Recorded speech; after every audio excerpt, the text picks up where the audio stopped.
Terrence, what's going on, my friend?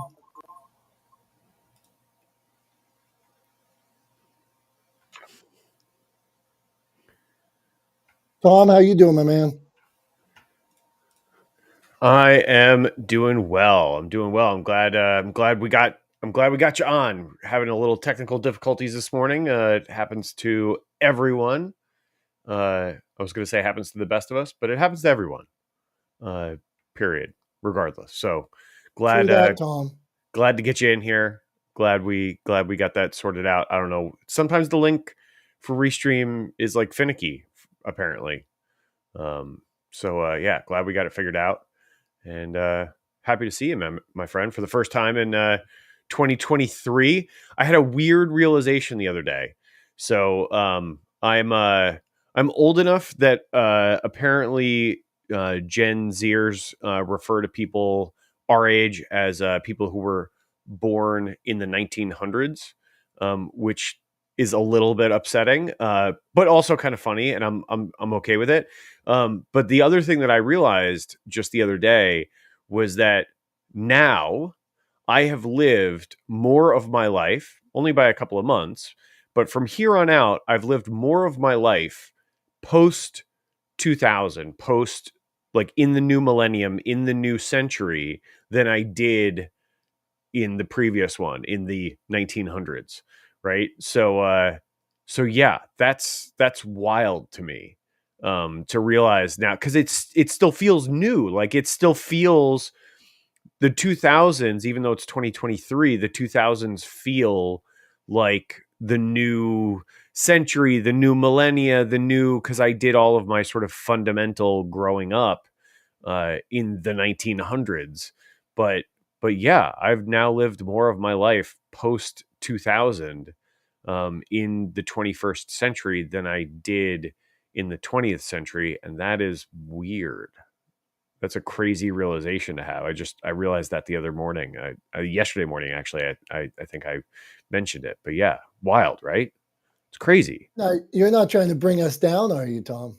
No, I'm not. I'm smiling. Like, if you can't see my face, like, I'm kind of amused by this whole thing. I'm not depressed. The age I am. I'm actually very happy with the age I am, and I think I'm doing better now than I was 20 years ago, right? Both in terms of physical health, mental health, in all kinds of ways, happiness, all sorts of things. Like, I kind of feel like I'm starting to hit my stride in like my mid 40s, right? So um, I'm happy. I just thought it was interesting. Like, it just never, because I think of the two time periods very differently, right? Like, the first kind of half of my life that took place in the 1900s, um, was slow because I was a kid, right? And that's where like so many things happened, so many fundamental events happened in my life, and I've been an adult for all of the 2000s thus far, and so that has all happened faster and less formative events took place. So it's just different, right? Like, it feels shorter, even though chronologically it's longer. It was just a funny observation. But yeah, just not trying to bring anybody down. I'm very happy with where I am, and I have no issues with how old I am or anything like that. So no concerns there. I had a birthday over the holidays, and I have this thought, like you, Tom, that maybe I'm better than I was 15 years ago or 18 years ago, and I have a goal to be better, right? Even if I'm not, right? I can accept, well, maybe I'm not as flexible or something, but maybe I can be. Maybe I can be faster. Maybe I can be stronger. Maybe I can. Um, it's never too late. It's never too late. I just, as we get into the new year and things like that, that's a message as we talk about like goals for the year and how we're going to get a fast start and things. I want people to know it's never too late. Like, if you want to start playing the piano, go for it. I know you do some volunteer work with the fire department and EMT, right? Um, Yep. if you want to be an EMT, I'm sure Tom and people like you could use more people on the force. Is that what you call it, the force? I mean, the department, Okay, the in the department. department, or in the fire service, or EMS service. Emergency services is kind of how it's generally referred to. But yeah. Yeah, right. I'm just saying, go for it, guys. Okay, let's talk. We got Terrence, Joyce, my friend Stephanie. Okay, Stephanie, new picture here. Joyce, lovely to see you. Terrence, biggest smile in the room. I'm jealous of that smile. What's up, Deshaun? I saw some new pictures of Deshaun over the holiday. Terrence, what do you got going on in 2023? How are you going to get off to a fast start? So, can you, or if you have a question about media or books or anything like that, have at it. But we want to know how you're going to get off to a fast start so we can Yeah. steal that for ourselves. All right. Thanks, Dominic. Like I said, I'm glad to be on and speaking with you. What I've been doing, especially like the last few days, is going back and looking at what did I learn from 2023. I mean 2022. So I've started writing down some things that I learned. And what I realized is it's so many things that I missed like each day that I learned. It's like you go through a whole year. It's like, well, what happened? You know, you're just trying to wrap your head around like what all you did and just like meetings or trying to do things. But I'm really trying to get to like what are the lessons that life has been trying to teach me, and how do I get those every day instead of waiting till the end of the year or thinking about the new year? How I be intentional with that every day.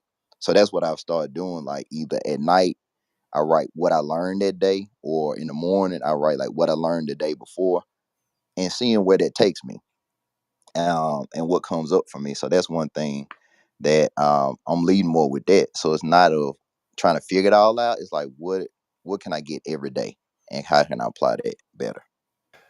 Terrence, does some stuff like reinforce something you already know, or is it always a new lesson every day? Like today, I learned what a quadratic equation is, or some days you like, um, yeah, today I learned that I need to give it my all, even though you knew that. Is that reinforced on a day? Some things are reminders, but one thing I wrote down and I shared it with somebody else because we were kind of doing like a writing space, just trying to get creative again. I wrote a lot of my stress can be when I try and have an answer to things that I just need to listen to. You know, if you like for me, because I've been in the space being a helper for a lot of my career, uh, we always feel like we have to have an answer to people when they come to us. But sometimes it's just being in that moment and letting that person be in that moment too. And sometimes we get frustrated because we have an answer for people and it's like, oh well, I don't want that answer, or they do something different with it, or they don't like that answer.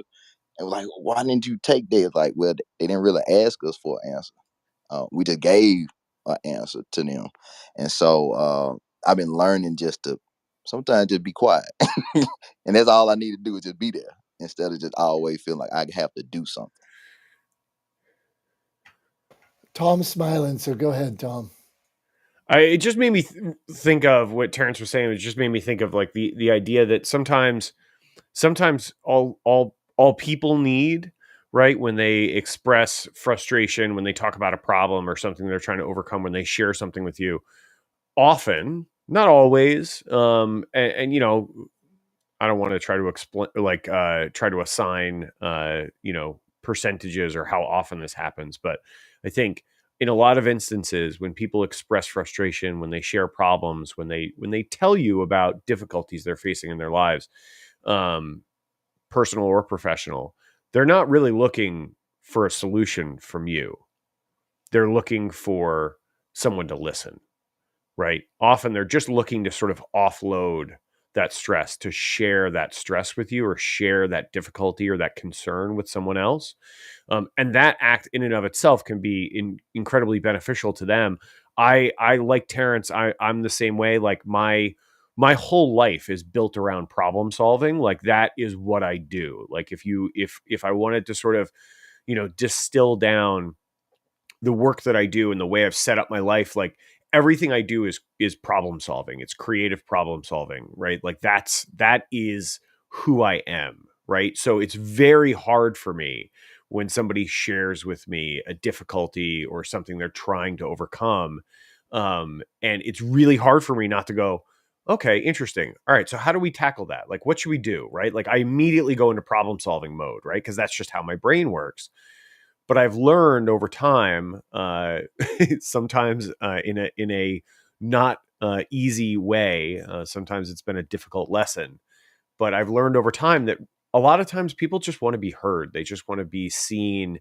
They just want to feel understood and feel listened to. And so sometimes the best thing you can do is just give them an ear, right? And not try to solve their problem for them. Like maybe give them support in finding a solution on their own. But yeah, my inclination is to try to solve other people's problems. And that's just what was going through my head listening to Terrence. Like I can very much empathize with what he's talking about. Sometimes it's really hard to turn that off and just listen, but it's super important to do. Thank you, Tom. Thank you, Terrence. Not the smartest guys in the room. First live stream channel room of the year. It's the first time I've been back. So glad to see everybody. Smiling faces warms my soul. My voice is hoarse as usual, more hoarse than usual. So apologies. I'll drink some water or whatever. Hey, Joyce, how are you going to get off to a fast start this year? Or what'd you learn from 22 that you're going to put in place right now? Good morning. So I am a little bit older than Tom, so I have still spent longer in the 1900s than the 2000s, but I'm, learning and growing. Let's see. I don't know. I've just been thinking about the podcast. Today I'm doing a show I don't really want to do, but I feel like I have to. I like to listen. I like to interview guests, but today I'm doing a show with me just talking about where I've come from and the help I need. I mean, at this point, I really need more partners, I guess, to get to the next level. So the Canna Mom show is having some impact, but I know that we could have more. I know that the people I represent are a important part of this market, and I talk a lot about health and wellness for women my age. So that is my mission. Let's see. I think I'm focused more on learning more deeply about fewer things. I think that's a goal this year. I mean, I learned a lot about cannabis and women's health, but I am a newspaper reader. I like to be informed, but I think I'm going to try to go deeper on specific topics than trying to know more about other things that I just don't, maybe I'm just not that interested in. And I think that's kind of where I am. And I'm actually meeting with Julie this week, so that should be good. And just trying to figure out how to level up the Canna Mom show to have more impact on this industry so we can, help create the future we want to see. And that is where I am today. Thanks, guys, for this morning. I appreciate it. Thanks, Joyce. Hey, you mentioned finding partners. How does somebody like Joyce find a partner that is right for them? Like you said, you're reaching out to Julie or you're about to have a conversation. How did you know that was the right person, or how do you know who's right? So what I'm doing now is, I've interviewed, 200-300 women at this point. I have a lot, and I've been going through my top, the podcast I've gotten the most reach or the most downloads. So I'm starting with my top 10. And I'm doing, I'm all about personalization. I'm very old fashioned. I'm kind of analog. I'm sending notes. I'm making phone calls. I'm doing the personal relationship building that's so important because I think that's the best way to do it. I don't know any other way. So it feels slow and it's a little bit laborious, but it's very rewarding to make reconnect with people and, ask them, I've gotten some benefit from them being on my show, trying to figure out what they have gotten and how they, we can partner in 2023. I'm always looking for, monetary support, but there are so many other ways that I can partner with people. And it's hard. I mean, it's just hard. So, but I'm doing it. Hey, that's fair. Thank you, Joyce. And we'll maybe some other people have some good ideas on who to pick and things like that. Let's meet my friend Stephanie here. Stephanie took the leap of faith, left the corporate world, and is going all in on her business. So, Stephanie, I think you have a lot to steer us in the right direction about. And if you have any questions, you got a room of experts here that might be able to contribute to a solid answer. Thanks, Tom. Yeah, I've been going through massive leaps of growth since late November when I left my corporate job. There's been a lot of emotional and spiritual growth that's been happening that has been just incredibly rewarding. And it's difficult to put it into words, right? For people who may not know me, but I've just, it's so interesting the way that the world and the universe intertwine things. Because as Joyce is talking about connection, this was a big theme in my life yesterday as I talked through connecting with people and connecting with people on a different level and pulling at strings, right, during those connections and saying, wow, okay, this is how this is interwoven here. And this is why. And I just found a business partner yesterday who does the same thing I do, has an experience in an industry that I don't have experience in. And she, had mentioned to me that she wants to do something together rather than being on her own. And I'm like, that's perfect because I would love to do that too, right? Like, who wants to go into business alone necessarily, right? Like, we want to go into business for ourselves, but not necessarily by ourselves, right? So, just, the universe keeps granting me all of these awesome things to be grateful for just day after day after day. So I have been incredibly blessed over the past few months. And really, like Joyce, my goal this year is to really stay curious. Just consistently ask questions. And that's always been kind of a theme of my life.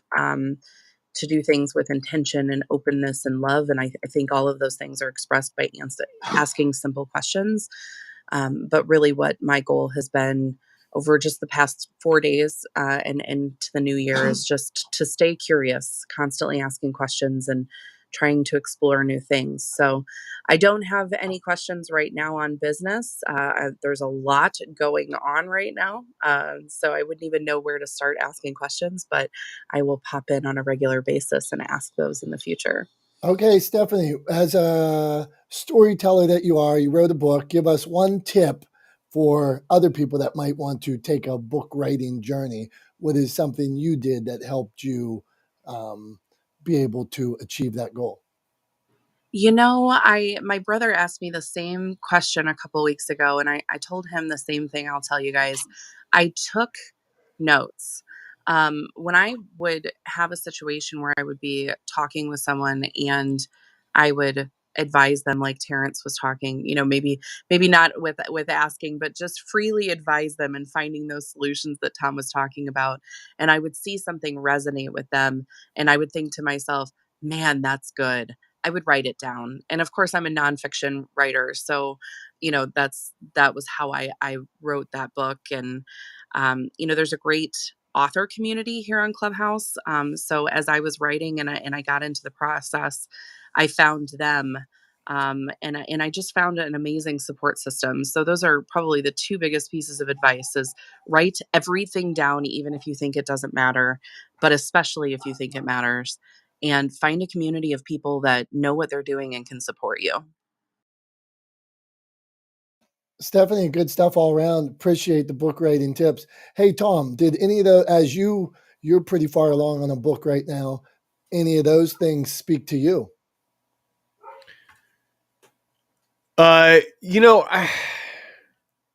Honestly, I can't say, I don't know. I don't know. That's the answer I have for you. I don't know. Okay. I got to think about it. I also just got distracted by my dogs freaking out in the background. So I couldn't hear part of what Stephanie just said. You did a good job muting yourself then, but I'll jump in and say the thing for anybody in here that I think is super important is write that down. You have an idea, write it down. I woke up the other night in the middle of the night and had this idea, and I stayed up for like an hour, and I'm like, this is the greatest idea ever. And it probably sucks, but I wrote it down. I wrote it down, and at least that's a starting point of idea. Now I have idea with 10 bullet points that I can share and develop. So I think the sooner you can, jokingly in the publishing business, we say, once you have an outline, you're 90% done. So like, if you can get that idea down and start putting some content down, like Stephanie's saying, 90%. Seinfeld told a story when it was Chris Rock told a story on Seinfeld, and he said they were hanging out, and Seinfeld told him, you got to write every day. You got to write every day. And Chris Rock's like, write every day? How do I have time? I don't have that much material. And Seinfeld told him, he said, even if 90% of it's crap, 10% is good. And so that's my belief with like what Stephanie's saying there. If you can write that down every day, you can always edit it down later and use it for your next book, use it for your next presentation, use it for whatever. So, okay, let's Can move I on, Tom. can I Yeah, can I please. throw something in there, Yeah, Dom? go Because I ahead. think I 100% agree, and I think it really depends on like individual methodology, right? Like some things work better for certain people, and other things work better for other people, right? So if for you or for Stephanie, the methodology that might work really well is to actually get a notebook out and jot it down. The process that I've gone through in writing my book, which is like 95% of the way done at this point. Like the manuscript is assembled, we're just fleshing out some final details with the publisher and all that kind of good stuff. Um, the One of the things that I did in the process of writing that book was I have a lot of stories that I tell people, that I use as metaphors and analogies to help people understand the work that I do, how I approach the work that I do, and things like that. And so basically, we started with a series of conversations between myself and the publisher, and then took those conversations and transcripts of those conversations where I told a lot of those stories and turned those into the book. So for me, the thing that I like to do when I have a thought like that is I like to get my phone out and I will just film myself talking about what that idea is, and it creates a record of it, and it creates an opportunity for me to go back to it, same way that writing it down would. But my go-to is to say it rather than to write it. So I think that's a good alternate methodology for somebody if they're not inclined to write it out longhand, if they're not, don't always have a notebook at their bedside. Like, you can even just do it as a voice memo. It doesn't have to be video. Get it out, make a voice memo, and save it that way. And there's tons of apps now where you can take that audio recording and create a transcript from it and turn it into text and use that to kind of supplement your book or help you flesh out a book or writings that you're working on. So just a thought, an alternate approach that I've found tremendously useful, and something that I try to do now as I have like sort of regular ideas about things and ways to approach things, and my understanding of content and production and strategy evolves over time. I like to kind of make those recordings and create those videos as a way to help myself remember and kind of create a record of it. So just another thought. I had something to chime in after all. What do you know? I like it. And it would be good to have those clips too for down the road, for you might want to put music to them and, slide in something across the screen or put pictures on it or whatever. So, and I am a dictator into my notes section in my phone as well. So that's one of those when I don't have notebook with me or something, I'll sit in the car or wherever I'm at, and it's sloppy as heck. I dictate right into my notes, period, and the next sentence starts. Sometimes it's not that clear. And then I don't have an app. I just go straight from my notes, email it to myself, start doctoring it up, and then get it over into the files. So, okay, let's keep this rolling, man. That was good writing tips. I like when we get into that. Go on, Tom. I was just going to say, just so you know, I know we got Deshaun coming up next. But then after that, Elise posted a question in the chat that's pertinent. So either we want to change order real quick and address Elise's question, which is in the chat, or do we want to go to Deshaun? I just wanted to throw that out there, just while we're on this topic. Oh, you're muted, buddy. We can't hear you. Here's how it's going to happen. I said, Deshaun, sorry, it's ladies first here today. And since the question's on topic, we'll go there, and then we'll go to our dearest, handsome friend, Deshaun. So, Elise, what do we got? Hi, thanks so much. I hope everybody's having a good week so far. I just had a follow-up question, Tom, to your mention of recording those thoughts, and it has to do with protection and IP, because as I understand it, and I'm so glad Dimple's in the room, she definitely knows far more about this than I could ever.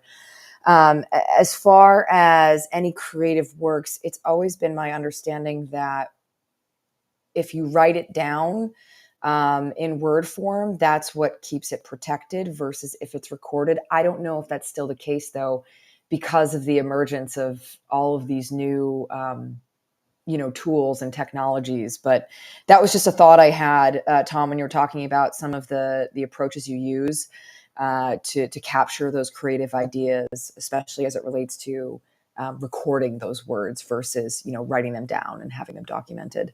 Just a thought. Wanted to ask the room, see if anybody knows anything about it. Thank you so much.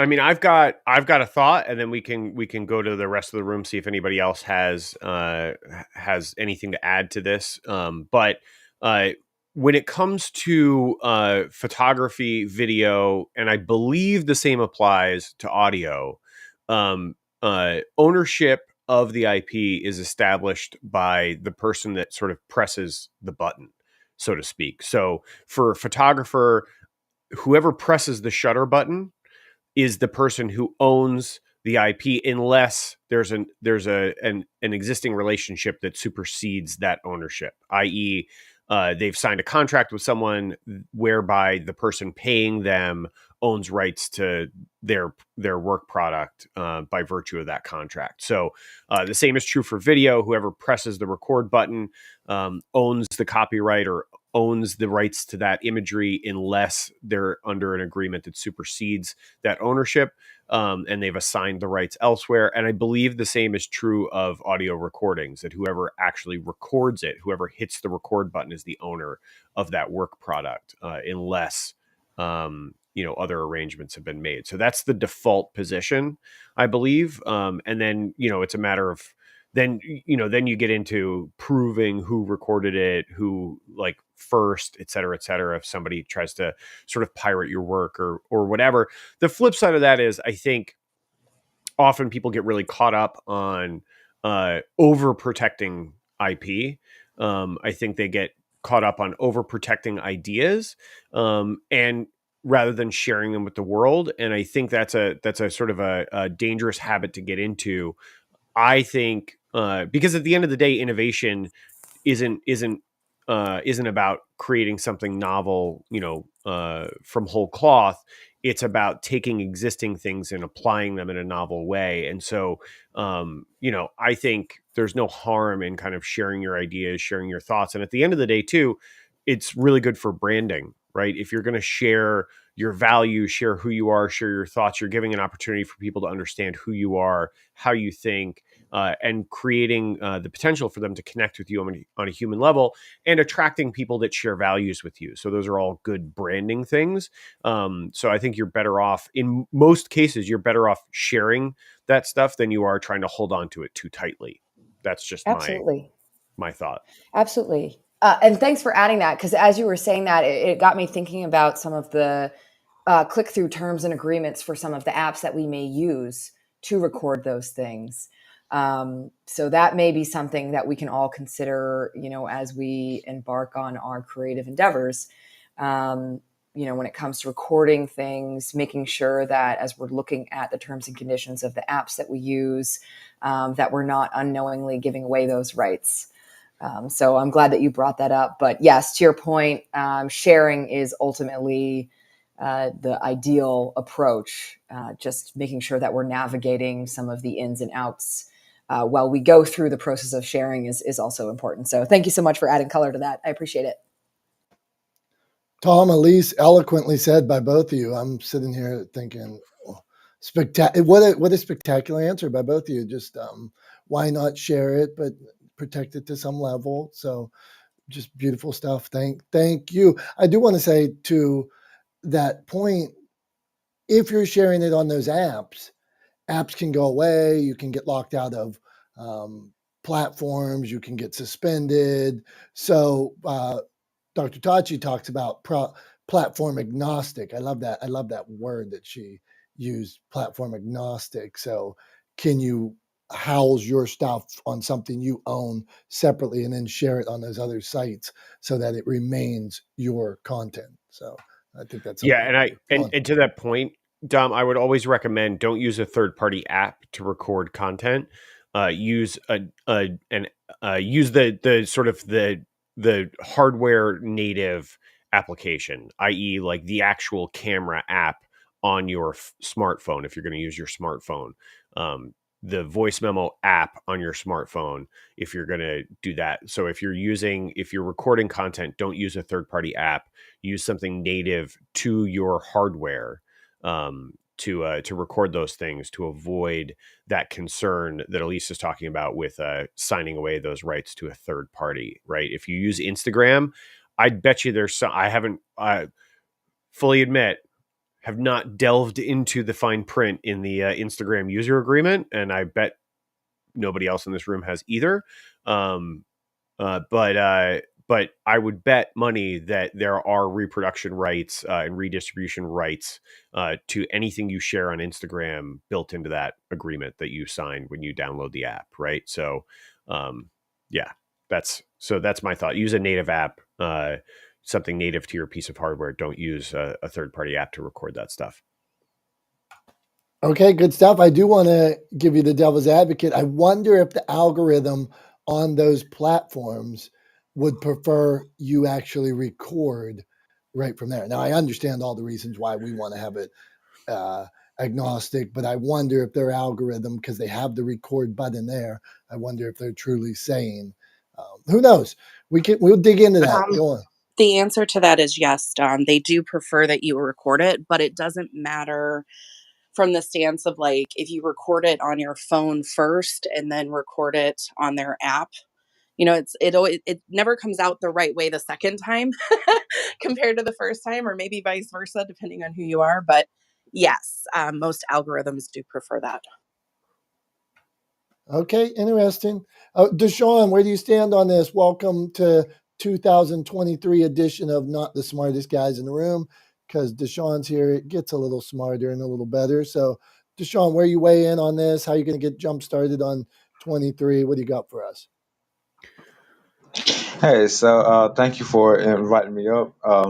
And I've been listening to y'all answers. And I think it all goes hand in hand. But you know, when the last room that we was in before the new year came in, we was talking about TikTok and everything.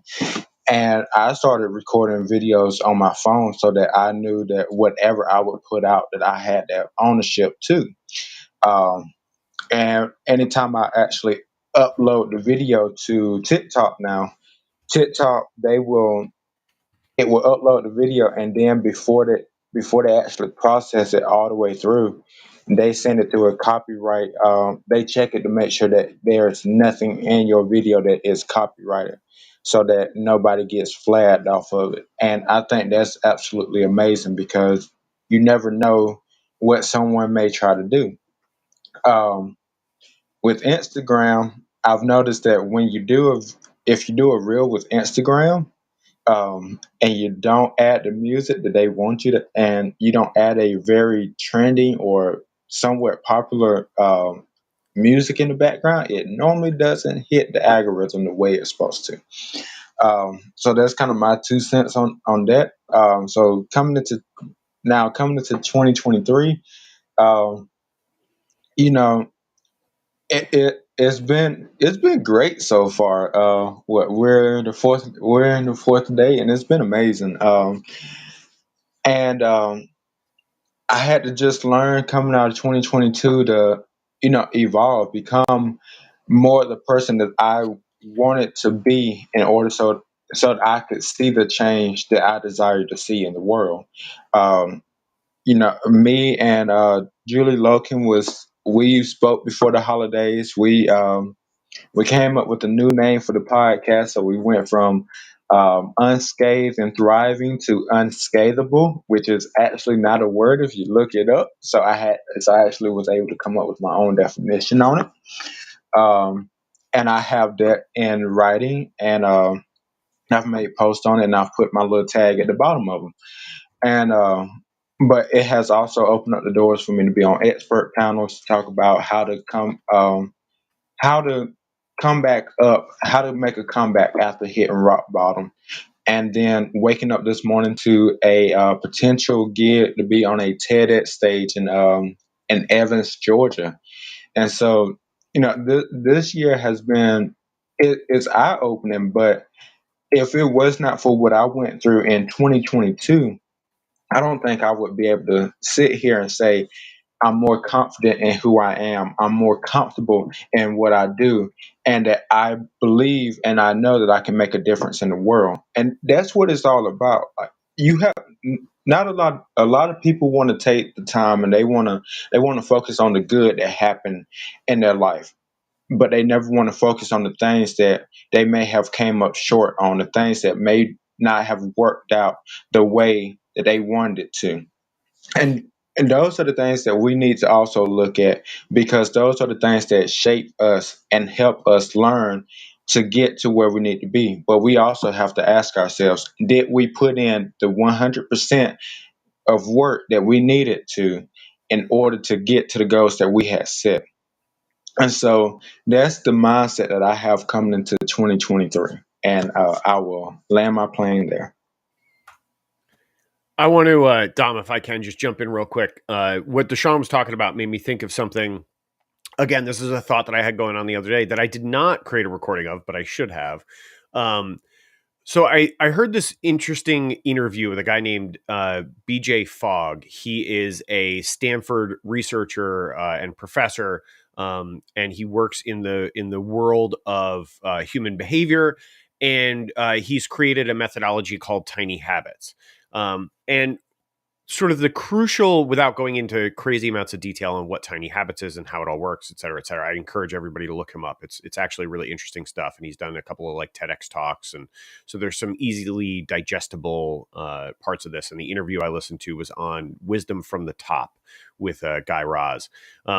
Anyway, one of the sort of key elements to being successful in creating change in your life and establishing new habits, these tiny habits, is celebrating when you accomplish them, right? So setting sort of small goals and then celebrating those successes. And it got me thinking that one of the reasons we hear people talk, and I know I've said this a bunch of times, that failures are learning points, right? They're opportunities to learn, opportunities to grow, opportunities to improve.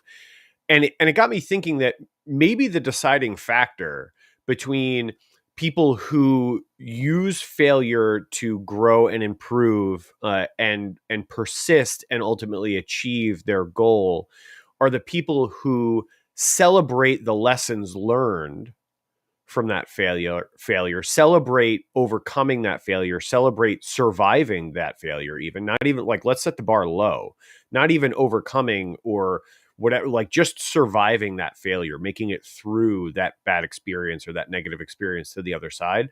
Maybe the sort of key difference between people who let failure win versus people who use failure to win is the fact that people who use failure to win celebrate surviving that failure, that they see themselves coming out the other side as awesome rather than seeing themselves come out the other side as less because of that failure.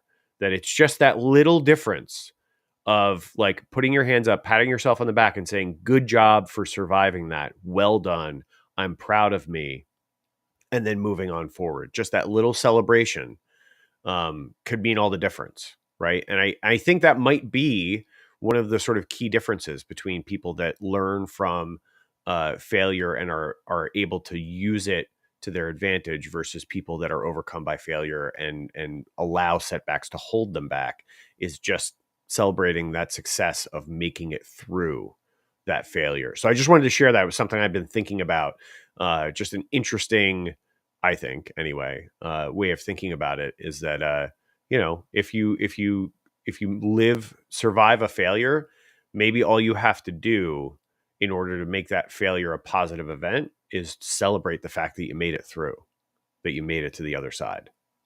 So anyway, just my 2 cents, 5 cents. I don't know. I talk a lot. Can we get a 10 clap for Tom? He's on fire today. I'm serious, man. Let's get a little clap going here. I got you a little love.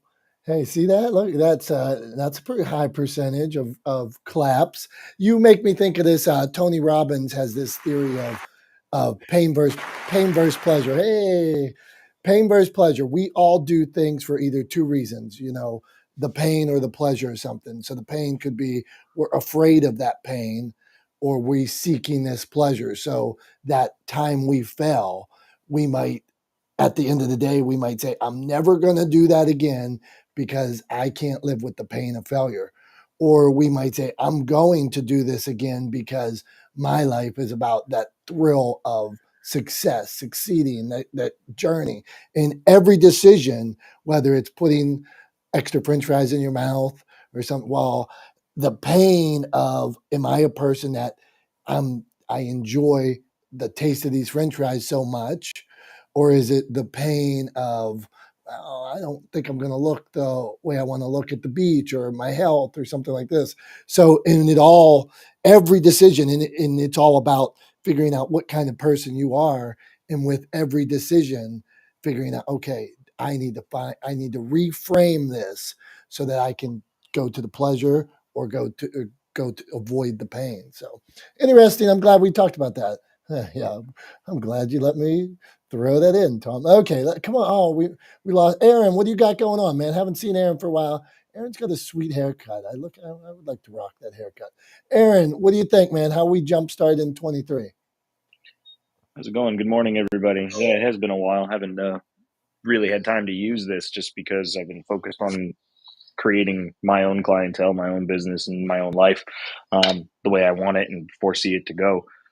But this year's focus for me, and I did a lot of journaling and stuff from last year, and I kept that whole piece, and I sat down one night and decided to reread it. And while I reread what I had written for the last year, and I saw that my big focus was that I have achieved a lot of things, but there's one thing I didn't do enough of that I'm going to, and I've already started now. But it's the whole, you have two eyes, two ears, and one mouth, which means active listening and actually hearing what people are saying. And hopefully I can provide the actual value and connect to these people the way they want. I already started it off by reading that John Maxwell book that I love to do. Everyone communicates, few connect.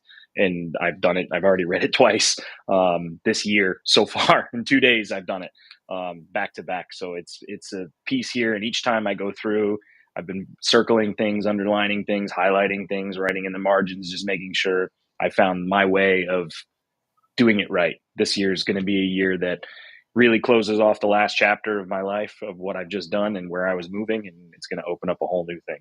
But that's what I've been up to. That's what I've been focused on. And hopefully that's what I get to achieve this year. So thank you, everybody.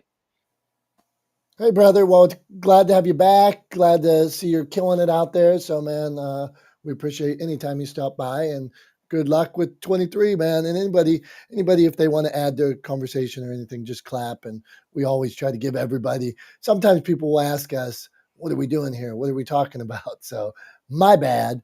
So every week, it's called Not the Smartest Guys in the Room, and we talk about media and publishing and algorithms, any way to tell your story. We believe that we each have a unique story, and maybe there's another way to share it. Maybe we can share it through video. Maybe we can share it through writing a book. Maybe it's a podcast. And then we have all these experts come by that have done hundreds of podcasts or host a national radio show or help people market their products. And then when we get those people, then we dig in and really we don't let them leave because we're asking them so many questions. So that's what we got going on here. So we will continue around this room.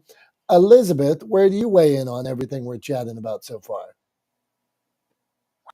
Hi, Dominick. Good to see you. And I haven't been in Clubhouse in a very long time, and it's really fun to pop into this room and hear the discussion. I've just been really enjoying it. I guess I'll weigh in terms of how I'm walking into 2023.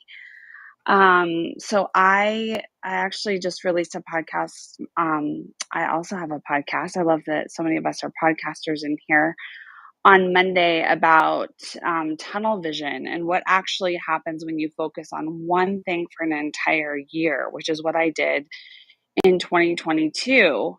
And like many of you, I'm, a multi-passionate entrepreneur. I'm a dance studio owner.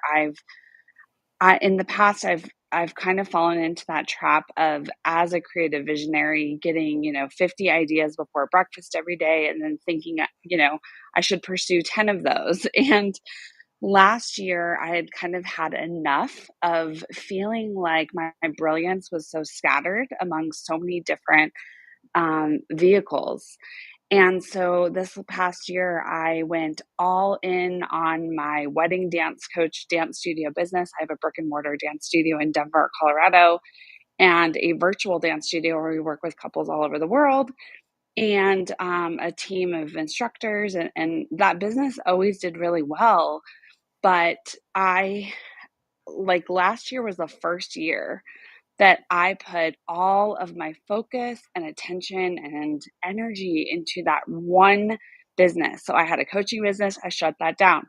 I had a yoga and dance studio for adults, I shut that down. And it was really scary to just put all my chips on the table and go all in on myself and my vision for this business, because I knew that this business was like coasting along. My God, what if I put all of my brilliance into her and she would just like skyrocket to the moon? And so this past year, we had exponential growth, 84% increase in gross revenue. I started off with 650 followers on Instagram, and we closed out the year at 45,000 followers. And y'all know that followers mean nothing unless you can, get them off of Instagram and into your email list and into your client base and build relationships with them. And, we did all that. And so it's really interesting because I share that story because I think it can be really scary to just go all in on one thing. That's not generally what we're taught. We're taught to diversify, don't put all your eggs in one basket. But there's something extremely powerful about that disciplined focus. And for me, it takes a lot of intention because, like I said, I have big dreams and big visions, and there's so much I want to do. So as I walk into 2023, not only am I celebrating my wins with all of you, and thank you for all the hearts and high fives, but I am actually walking in slowly. I'm in no rush. I am taking time to allow the dust to settle and think about what I really want. And I'm all about simplifying. I'm so over complicating my life, and I just want it to be simple, and I want it to flow. So this week in particular, I'm just allowing myself that spaciousness to not rush, So that's where I'm at. Thank you all so much for hearing me and holding space for me. And I'm Elizabeth, and I'm going to mute my mic. Elizabeth, well, welcome back. You guys are really coming out of the gates. You said you're coming out slow, but everybody's coming out swinging today. It's like everybody got their rest over the holiday and came out with so much wisdom. And Elizabeth, that's full transparency. I'm one of these people that struggles exactly with what you're talking about. I probably, like you said, 100 ideas before breakfast. I think you said even more. I might only be at about 15 before breakfast. But then I'm like, what do I do? This one's brilliant. Like I told you, the other night I was sleeping and woke up and started writing something down. I'm like, that's brilliant. Then I'm like, we talk about shiny squirrel and things like that. And I'm a squirrel chasing a shiny object sometimes. So how do we avoid that as well? Elizabeth, back to you. How did you decide to, because you had customers, you were making money with some of those things you did, like yoga, you still had a class on a certain day. How do you say, I'm leaving that because I'm going 100% in on this other thing? That's a really great question. It was not overnight. When I talk about the success of last year, I've had my business for 12 years. But so as much as last year was just exponential growth, it really, So, okay, there's this piece that I learned from my business coach, Kiki Lovelace, that really helped me, which is make a 1% upgrade every single day. And so, Dominick, what that might look like is, I'm teaching 10 yoga classes and I decide to take 2 off my schedule, right? So, it's easy to kind of fantasize of like, okay, I'm walking out, I'm done. But honestly, it was months of this process of going all in on one thing. It really started in October of 2021. So it started before 2022 because we don't just turn our brains off. Our brains are wired to want to do so much. And this is why I call it a discipline. I can't tell you how many times, I got phone calls of like, hey, Elizabeth, come do this like corporate yoga class. We'll pay you, awesome money. And I was just like, no. So part of it was saying no to things and allowing that fear to be there, but knowing that you're saying yes to that one thing. And so it was just small 1-degree upgrades that I made every single day toward that vision.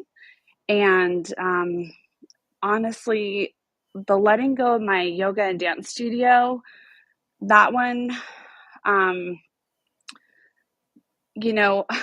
think there's a lot of power when you have certainty. And while I love the community, I hated the business model. And I'm learning that as an entrepreneur, if something is misaligned or sticky, you've got to make a change and make a change quickly. And so that was a very empowered decision. And with my coaching business, I still had some clients, and I just started to kind of send them other places. And my God, that's hard. I was getting paid really well for those clients. But I knew that I needed to just pour all of my power and energy into that one thing. And I just can't believe, the other thing that comes up when you do that is, here's what I learned is that when you are focusing on 3 different businesses or 3 different projects, it's actually quite hard to know what's working and what's not. It's hard to know your blind spots. And so this past year, when I went all in on that dance studio business, I was able to have deeper conversations with my employees and find out what wasn't working and have the spaciousness to fix it. And I was able to see what wasn't working within myself, where I lacked confidence, where I needed to go and join a mastermind, or where I needed more training. And I think when we're all doing so many things, it's hard to know what's actually broken, what's actually constricted, what's not working, and what is. So, so I don't know, Dominick, I just went on a tangent, but I don't know if that answers your question. You did. I see Tom smiling, so let's hear from him on it. Yeah, it just here's what Elizabeth talking about, making those that 1% shift, right, in her business. Here's what it got me thinking about. Really, what you're doing there is you're lowering the barrier to entry to creating that change, right? So the metaphor that pops into my head, obviously I'm a New Yorker, so immediately when I think of tall buildings, I think of the Empire State Building, right? And so what you're doing is, when you decide to make a large scale change in your life, whether that's personal or professional, it's analogous to standing at the bottom of the stairs that lead to the top of the Empire State Building, right? And you look up that stairwell that disappears into the distance. It's so high you can't even see the top of that stairwell. You look up and you go, well, there's no way I'm ever going to get up there. This is crazy. I can't do that. But what you can do is you can go up to the second floor, right? And then once you get to the second floor, you can go up one more floor to the third floor, right? And if you do that every day, right, if you lower that barrier, so instead of saying, I'm going to go to the top of the Empire State Building, you just say, I'm going to go up to the next floor, right, every day. Over time, you end up in the same place. You end up at the top of the Empire State Building. You end up exactly where you wanted to be because you lowered the barrier for yourself, right? Because you made the goals, the steps attainable, right? Instead of looking up and saying, I'm going to go from ground level to 1,000 feet up, you said, I'm going to go from ground level to 10 feet up, and then 20, and then 30, and then 50, and then 200, and then, right? So like you made those steps incremental. And I think the other thing that's really important about doing that is, in addition to making those 1% shifts, right, every day, is celebrate doing it. Because at the end of the day, the reason why we do anything really is for the feeling it creates, right? We do things to make ourselves feel good. Even when we do things that benefit others, it's because it makes us feel good, right? To help other people. So we do things that make us feel good. So make it feel good when you're affecting change that leads you in the direction you want to go. Make it feel good for yourself. Celebrate those little wins. Celebrate those daily accomplishments. Pat yourself on the back, right? I talked about BJ Fogg before. Like, one of the things he does is he tells people to literally say, I'm awesome. Right? So whatever works for you, whether it's that phrase, I'm awesome, sometimes it's doing a little shimmy dance, like a little victory dance, right? Like your little personal version of an end zone dance, whatever the case may be. Celebrate those little incremental wins, celebrate those 1% shifts, go one floor at a time, and you will get to where you want to go. But yeah, just lower that barrier for yourself. Don't feel like you have to go from ground level to 1,000 feet up all in one go, because you don't. You can go 10 feet at a time. There's nothing wrong with that. And in fact, I would argue it's the better way to go. So anyway, I just wanted to share that. That was what popped into my head. Hey, fantastic. And I noticed that Elizabeth and Joyce, when they were talking, both mentioned a deeper knowledge in, like, deeper understanding, deeper knowledge in 2023. It wasn't all about just doing 1,000 things. It was about, this deeper understanding of the things that they were doing. So, interesting. Okay, we have our friend Prof T and our friend Holly. We're gonna chat with them. Anybody else? Raise your hand. You want to come up? But okay, Prof T, nice to see you. Getting started on 2023. How are you going to make it happen, Prof T? How should we make it happen? Hey, good morning, everybody. Prof T from Philly. Hey, I jumped in when Aaron was talking about the great John Maxwell books, and I cannot tell you how happy I was to hear that. So yes, that was one of my first books that I chewed up. I do a lot of masterminds on that book. Everyone Communicates, Few Connect. It is one of his classics. So, hey, anytime you want to do something like that to collaborate, let me know. What am I doing for 2023? Well, of course, I joined this room and jumped in. I couldn't find it. I don't know what happened. But yeah, so let me first say, if you're not a member of this room, make sure you become one, because the topics are amazing. So you definitely want to follow people on the stage. These are people who are tested, tried, and proven. They know what they're talking about. Here's what I'm doing for 2023, Dom.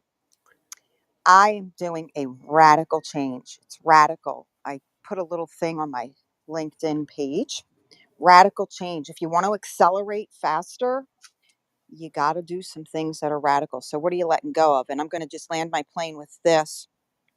What I've been sharing, it's, business is like being in a hot air balloon. So first of all, I've never been in one, but if I did, I certainly would not want to run the thing. So you have to trust the process. So when you get into a hot air balloon, you have to trust the person who is getting you to the next level. And a lot of us don't trust people. We think we can do it ourselves, and you can't.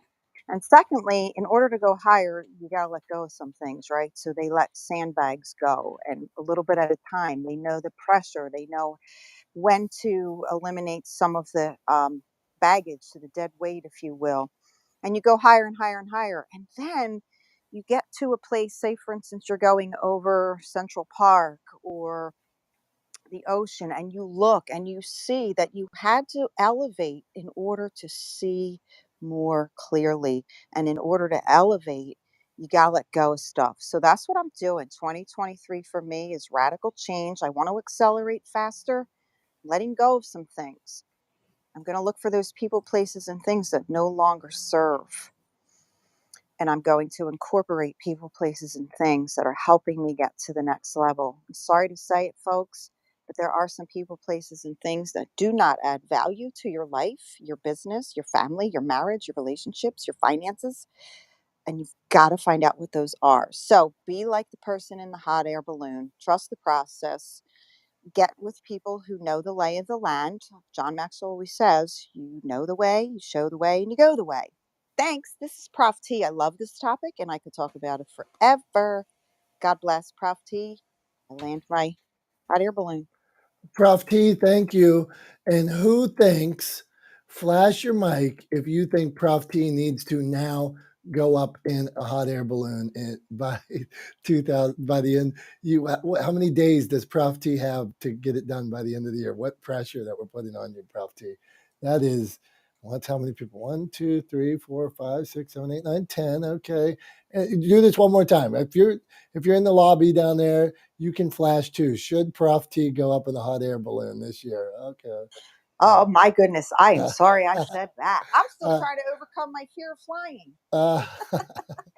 my wife's afraid of flying too, so I feel you, but I had to do it, Prof T. No, good analogy. Thank you for sharing it. Okay, Holly, what do you got for us? My dearest friend Holly, that it helps storytellers, has a class for storytellers. What do you call what would you call it? A mastermind? What would you call that course, Holly?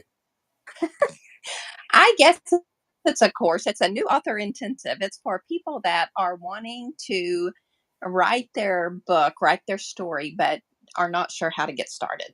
That's really what it's for. And so, but yeah, thanks for having me. This conversation today is on fire from everyone. I'm loving it. And I am stepping into 2023 with skates on. I am so excited about this year. And for my whole life I've been someone that has set New Year's resolutions, and I've fallen into that. I should say I've never fallen into the 9% of people that actually accomplish their New Year's resolutions. I'm usually the 1 in 4 that's done with them by the end of the first week. And so the last 2 years, and including this year, I have switched to choosing a word of the year. And I know this has kind of been a trend, and people have probably heard a lot about it, but I cannot tell you how much choosing that word has changed my outlook for the year and the things I do for the year. And I'm just going to give an example. This year, my word is elevate, because if you decide to choose a word, you really need to put a lot of thought into it and choose the word that's really going to drive you forward. And there's several areas in my life that I need to elevate this year. I need to elevate my health. I need to elevate my business. I need to elevate my family, my relationships with my family, and relationships with my friend. There's my church. There's several areas that I really need to elevate, to pick up and do more and be present more, all the things. And when I choose that one word, I can apply it to all those areas. Whereas if I choose a resolution to lose 15 pounds, it doesn't have the same weight. And after I choose my word, as I go through the year, I make my decisions based on that word. Is this going to elevate, fill in the blank? And if the answer is no, then I don't do it. And so I did that last year. Last year, my word was cohesion. And I really wanted to bring together all the aspects of my life, the things I was trying to do in business, my family, all of those things. And I based my decisions on that word. Is this going to bring cohesion to whatever? And like I said, if it's not, it's a no. If it is, it's a yes. And the year before that, my first word that I chose was limitless. And I allowed myself to dream and find and reach and do the things that I often put limits on myself for before. And so I really, I'm pumped. I'm so excited about this year and elevating all the aspects. And so if that's not something you've done, I would encourage you to really look at it and do it, because it has made a huge difference in the way my last 2 years have played out. And I know it's going to this year as well, Dominick. Thank you, Holly. And something I want to touch on that Holly brought up, is that the idea of the resolution or the word or a goal. I'm hypersensitive, so I'm hypersensitive to people that say, like, treat every day like, live your best life, because you got people that wait for Friday. Some people celebrate that it's Friday, and then you have all these people that post about, don't live your life like it's Friday, live every day. That's great. Well, what about the people? The majority of the population works Monday through Friday, 8 to 4. So maybe the person is posting because they get to see more of their family on Fridays, or they know that they celebrate birthday parties with their family on the weekends and things like that. So maybe that's why they're saying Friday is good, that they look forward to Friday. But sometimes people are quick to say that Friday is bad. Celebrate Monday. Like Monday should be a Friday. My point here is that, let's say, a resolution. If a resolution helps one person, great. If the word helps one person, the word of the year, great. If religion helps one person, my dad, I don't know if I ever told you, my dad's an atheist. So my dad might not believe in something, but there are billions of people who are helped by something. So this religion. So I just wanted to say to anybody that, hey, if something else, if it can help you, if it does help you, more power to you. Use that thing, use it to your best, go all in with it. And maybe one of those other things helps somebody else. Don't worry about them, worry about you. So that's my, what would you call that? Public service announcement on quit being so hard on Fridays and on resolutions. So sorry. Okay. Not the smartest Is guy. that? What do you got, Tom? I was going to say, is that analogous to like? I heard somebody use this turn of phrase a while back. Don't yuck someone else's yum, right? Just because it isn't for you doesn't mean that it isn't for somebody else. That's You know, right. Don't write on my parade. Exactly. yeah, yeah. I just the thing I was thinking about though, with what Holly was sharing about resolutions and things like that was, first thing that popped into my head was I hate resolutions. I hate them because I think See, you're more often raining on parades. here, But here, if done right, so hold on. If yeah, done right, you don't hate the resolution. You hate the people that don't follow through or the people that said it. But at its core, couldn't it be good? so yes, it could be, but I hate resolutions because I think implicit in making a New Year's resolution is what you're doing is you're setting a big goal, right? A big hurdle to clear without setting out clear steps as to how to accomplish that goal, right? And so people say, I'm going to lose 50 pounds. I'm going to, I'm going to do X, Y, and Z, right? I'm going to go to the gym every day. I'm going to, whatever those things are. What they typically do is they try to make a very large change in their behavior in a very short amount of time, and it doesn't work because that's not how we work, right? Change is incremental. It is not abrupt, right? So they So goal set, they don't success set, and that's what the problem is. exactly. And that's why I kind of hate them because yeah, they don't succeed. And then you end up with people kind of being down on themselves, internalizing that failure in negative ways because they're setting themselves up to not succeed, right? Because they're trying to make abrupt, large change rather than small incremental change. And so like I'm all for goals. I mean, look, we all know I'm all for goals, right? Like I talk about my goals and I have my goal, my mission in my business is one that I will never accomplish. And I know that, right? But I take steps every day in the furtherance of that mission, right? So yeah, it's just about understanding that change is incremental, not abrupt. right? Small changes have the potential to become big change over time. Big changes almost never stick over time, right? So just I'm going to go ahead, piggyback Stephanie. if you don't mind. Yeah. So like, I agree. And I think, one of the things I've been posting a lot on my social media pages about New Year's resolutions and goal setting and things like that, because it's terms that everybody's familiar with. And it's something that a lot of people do, but I think it was 93% of people who set a resolution don't achieve their resolution by year's end. And you're exactly right. You're on point. It's about success setting.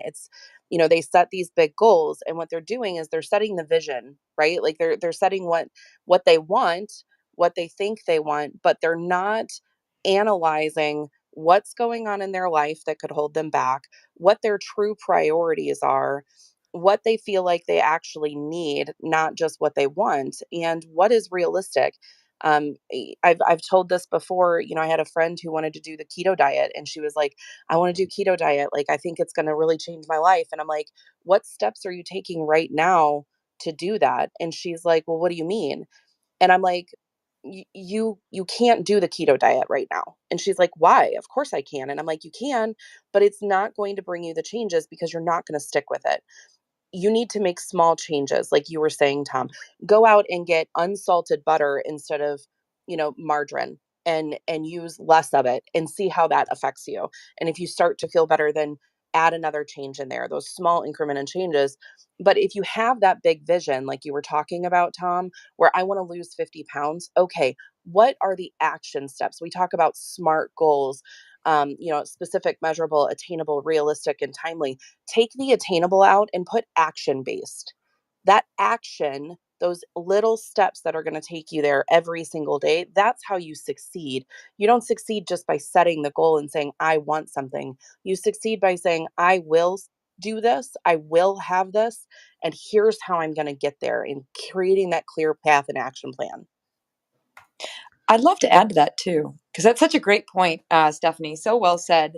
And I think one of the things that is often forgotten when it comes to setting those big goals is laying the groundwork first, particularly if you have a big vision, a big goal, and you know that you have to put together an action plan.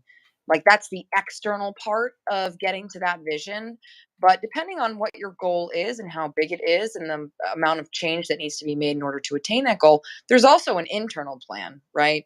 Sometimes when we're laying the foundation to achieve a vision, we first have to do a lot of work that's not necessarily tangible so that we can lay the appropriate foundation to then take that action.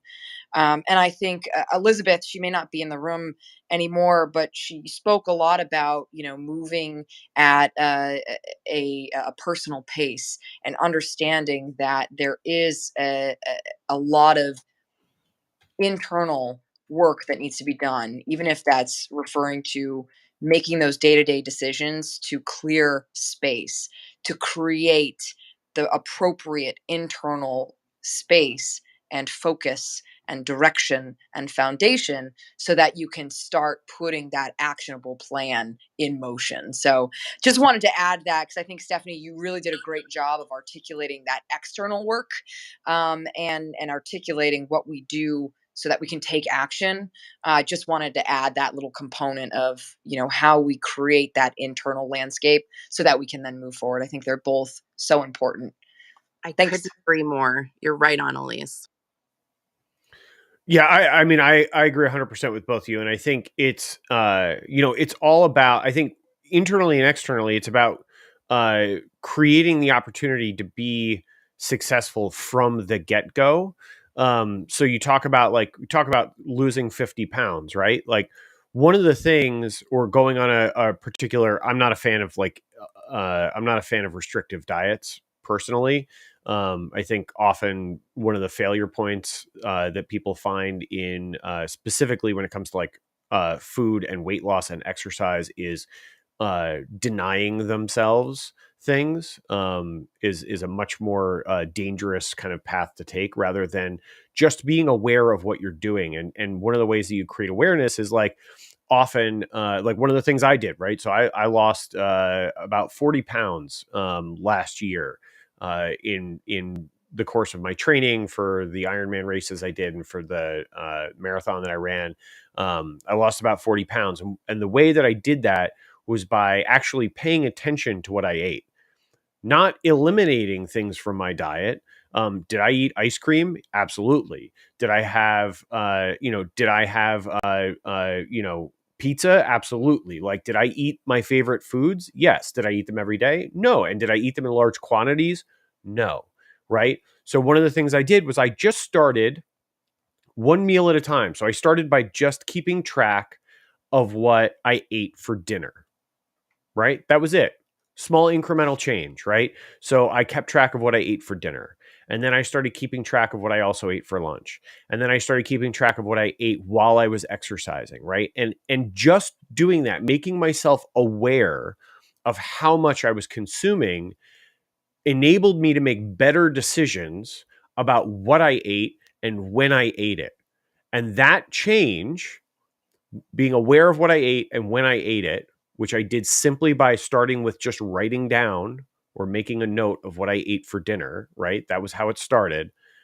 That enabled me to make better decisions, which meant that in the long run, I lost 40 pounds and I have not gained any of that weight back, even as my training has decreased, because I am hyper aware of what I eat, right? And the impact that what I eat has on my body, right? And it's not really about weight, it's more about like fitness and leanness for me and how it affects my ability as an athlete.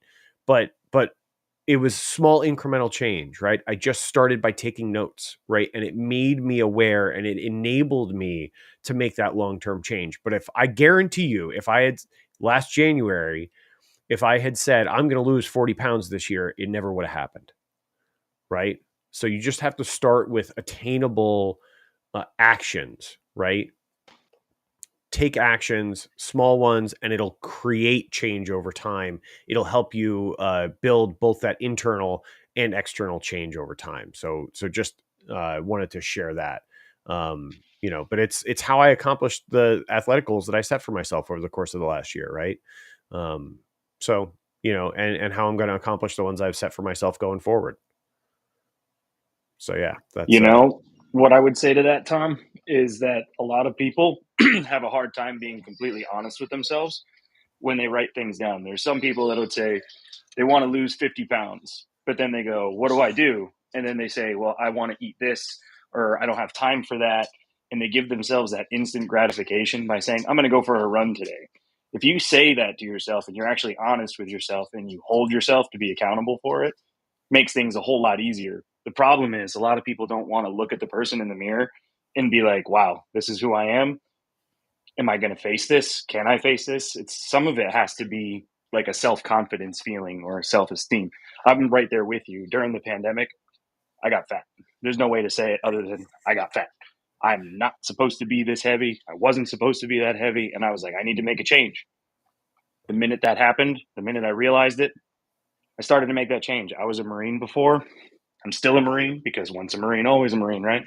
So I know what to do. I know how to take those actionable steps, but it took a lot of look yourself in the mirror and be like, is this who I want to be? Or do I want to be something better? Or do I want to be something worse? And I obviously wanted to be something better. I have a family. I have to provide. I'm a dad. I have to make sure that I set a good example, at least for myself. And that's where we're at.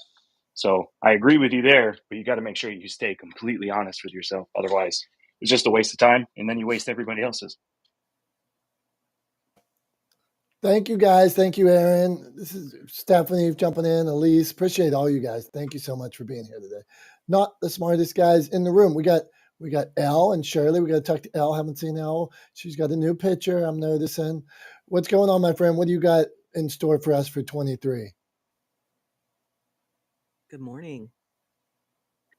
2023. So I kind of do things a little bit differently. Actually, before the end of the year, I've been doing this for about 5 years now. I do an audit. So I do an end of the year audit. I keep pretty detailed calendar, what I was doing, who I was with, all of those sorts of things. I go through my calendar And this can take a little while, but it is so worthwhile because my audit consists of what worked for me, what do I want more of, what do I want less of. And I know someone was speaking about sandbags. It makes it easy to identify what weighs you down, what brought you joy, what brought you monetary gain, because I kind of break these down into personal and business. From there, I do a vision board every year. And it's varied. It's very specific, the areas of my life that are on this vision board, but it's 10 years out, it's 5 years out, it's next year. And from there, my goals and how to get to those places include action steps, and I call those the work boots. So you can have visions, you can have dreams. Without the work boots, they're nothing. And I can look back now, and I keep my vision boards. I keep all these audits in the same notebook. But some of those things have happened, and like it's the work boots that made it happen, not the vision, because you keep all this stuff in your head anyways, right? It's all floating around up there. But without the work boots on, without the action steps, it doesn't get done. And sometimes these things are big things. I know somebody said small incremental. Sometimes they're big, scary leaps. They are. I made some big, scary leaps, but I planned them. I had work boots on to the big, scary leap that had to happen. How am I going to do this? How am I going to start that business in 4 months? That's been burning in my heart. It's from that vision board, I keep it pretty prominent in my workspace. I also have sticky notes like, I'm going to make X this year. And I look at it every single morning when I get ready. So I don't know. I have tricks that I use now, but I'm in my 50s. This has been a process. I used to do the big lofty goals and dreams that never were going to happen because I had no plan of action. I used to do that. But getting honest with yourself part that Erin just mentioned, that's my audit that I do before I even get to the end of the beginning of the year, and really get honest with myself, like what worked, what did I want to do but didn't do, and then I can make my plan for the next year and really get honest about it. But this has been a great room, and I wish I had been here for the whole thing. Good morning, everybody. I hope you have a great day. Thank you, Al, and you guys really do make it happen. And you just mentioned, I'm thinking it like we talked about words today, like Holly mentioned she has a word each year, and Prof T said her word was radical, which I didn't say that, but that what a great word, out of the norm, and she said radical. But you, Al, and Erin both mentioned honesty and being honest with yourself, and I thought that. I mean, I wonder how many of us are or aren't, or like, and then somebody else said blind spots. Well, you have these blind spots that maybe you don't even know you have. So you are each, I think we're going to be, Tom, I think we are going to be ready, even more prepared to tackle 2023 now. And our friend, who was it that said he was 4 days, 4 for 4, or January 4th, and he was already killing it? I think that was Deshaun when he was in here. Yeah, before, Deshaun, wasn't it? 4 for 4. We want everybody in this room to go 365 for 365. There may be some days where it's not all good, but if you can stack some wins here and there, and all of a sudden, think about it, if your year was a balance beam, all of a sudden, or not a balance beam, what's a teeter totter? What else would they call that thing where it weighs on one side and the other? Scales. Scale, okay, scale, good on scale, teeter totter. If That's three, what'd you get, Holly? seesaw. Seesaw. Okay, there we go. She's a writer, so she's got another term for us. But think of this: if there's, I might steal this and write a book on it. If there's 365 days in a year, if you had a seesaw, teeter totter, scale, whatever you want to call it, all you need to do to have a good year is be positive one more day, and you would weight that scale down the other way. So more wins than losses, and 23 learns and things like that. That's what we're going to have. So Shirley, what do you got for us? We got Shirley and Jamie. So Shirley, pleased to meet you. So tell us about what you're going to tackle in 2023, or feel free to Ask a question. We got you.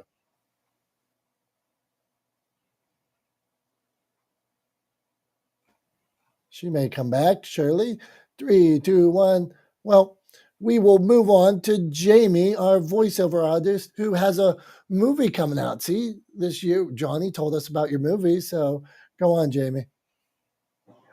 Good morning, everybody. Skinamarink comes out Friday the 13th of January. So next Friday, I can't wait for next Friday. I'm going to scare you guys because there's 2 little kids and a dad that's missing. They don't say much about the mom, but guess who plays the mom? Me. So don't go into that movie thinking there's no mom in that movie because they're wondering what's in the dark. Oh, that's the neat part. So I hope I don't scare everybody too much. Go see Skinamarink next Friday. It's the new year. I'm thrilled to come in here and tell you over the break since we last spoke. I've become a grandma for the first time ever. And she's the cutest little thing. So I haven't been online a lot. Thank you, Holly, Michelle, everyone. I've been watching FaceTime. So my battery dies a lot. It does on Clubhouse too. So it's been sitting on the charger for a while. So it's either I'm watching my new granddaughter or listening to Clubhouse. I really have to say it's been a lot of video with my daughter right now. It's wonderful. So being a grandma is great. You know, goals are, as I put into the chat, your goals have to have, you got to have a positive point of view. When you're making your goals, you work backwards from your goals too. I learned this in my Bachelor of Science in Nursing. It's 15 years ago now. Oh, wow.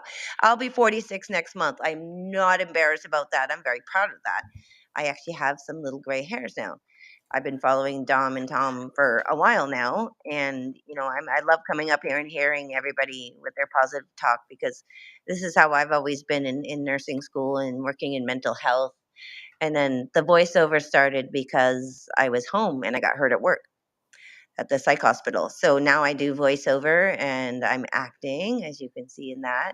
And I do my mental health stuff like online with anybody. These guys I meet on Clubhouse, my friends. I always check in with my friends.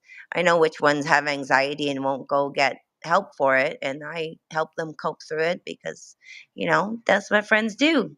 So I am out and about to go do more friend stuff because I have to go give Christmas presents that I switched sizes because, of course, I got the wrong size. But I seen you guys in here and I really wanted to say hello. So I'm Jamie Hill. Make sure you watch Skinamarink and follow me on Instagram if you want. It's jamie.hill.vo. And I'm on Clubhouse sometimes. So see you later. Send me a message if you're on Clubhouse and I'll chat. I'm always open to meet new people. So Jamie Hill dropping the mic. Have a good day, you guys. Jamie Hill, thank you. You dropped it as always. We appreciate you. I'm thankful for each of you today because as we journey into 23, I feel a little fuller. I told Tom I needed him to cheer me up today, so he gave me a couple smiles, and all of you added to that as well. So thank you.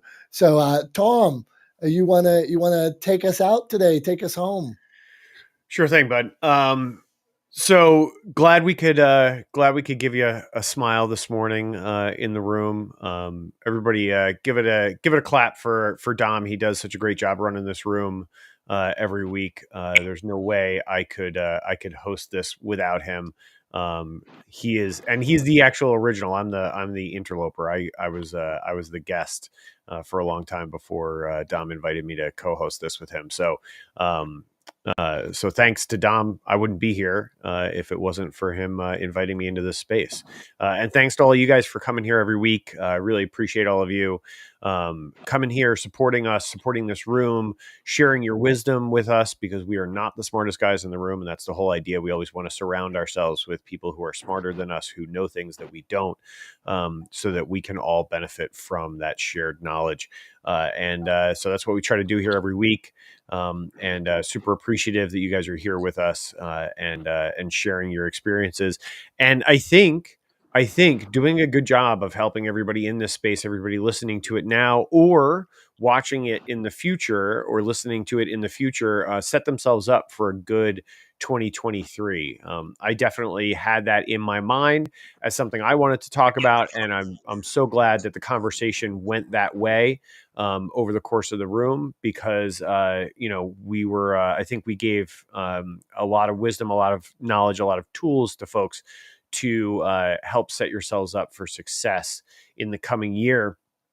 And to do that, to just kind of put a nail on that, I just want to share one more thing. I talked about BJ Fogg, this researcher from Stanford, and this idea of tiny habits and making incremental change. So I want to share with you kind of a way to do that, how you do it, and then I'll use my my own life as an example of how I'm doing that myself day in and day out. So what you want to do when it comes to setting incremental change is you want to pick a small change, right? So an example that BJ likes to give is to floss one tooth. Literally that small a habit, floss one tooth. And then what you want to do to make sure that you actually engage in that habit is to create an anchor for it. And the anchor you want to use is an already existing behavior, right? So the example is, if you want to start flossing, then the way you start that, the way you create that change and start building those habits is you commit to flossing one tooth after you brush your teeth, right? You brush your teeth every day anyway. So after you brush your teeth, you floss a tooth. It's that simple. And then when you finish flossing that tooth, you look at yourself in the mirror and you say, I'm awesome, right? Or you do your little end zone dance. You celebrate that victory. You celebrate that success, that accomplishment. Even though it's tiny, you celebrate it, right? Because it creates that feeling of accomplishment. And if you make yourself feel that accomplishment over and over and over again, that tiny habit over time will build into meaningful change, right? So we talk about setting goals, setting, my goal, right? Like I've talked about this before. I have a mission that's core to my business and the way I conduct myself and the things that I do. And that mission is to humanize the world of business through better communication. And what I do every day in service of that mission to accomplish that goal is I talk about that mission every day. That's the tiny habit, right? The tiny habit is I talk about it, right? It is a super simple thing to do. It is very easy, but I promise you that over time, it will move me closer to accomplishing that goal. Simply by talking about it every day will create opportunities to enact change towards furthering that goal, towards furthering that mission. So it's that simple. It's that tiny. Just when the opportunity presents itself, anchor it to an existing behavior and further that goal every single day. Take those little steps towards incremental change. And over time, it will create meaningful, substantial change in your life and in the lives of those around you. So that's my closing thought for today is just commit to flossing a tooth. It really can be that small, that simple, and that easy. So that's all I got for today. Super excited to start off 2023 with all of you and with you, my friend Dom. Thank you so much for everything that you do. And that's all I got. I think we'll close it out. We'll see you guys next week and touch base on how 2023 is shaping up and how many days in a row we've got wins. Hopefully it'll be what are we up to? 4? So it'll be 11 at that point by next Wednesday. Hey, and you might need to start a hashtag floss a tooth, Tom. That's all yours. You can have it. It's not all mine. I literally lifted that example from BJ Fogg. So I'd probably have to tag him in that, but yeah, for sure. Hashtag hey, thank you guys. Hashtag floss tooth. Thanks everybody. We'll see you next time. We appreciate you. Bye everybody.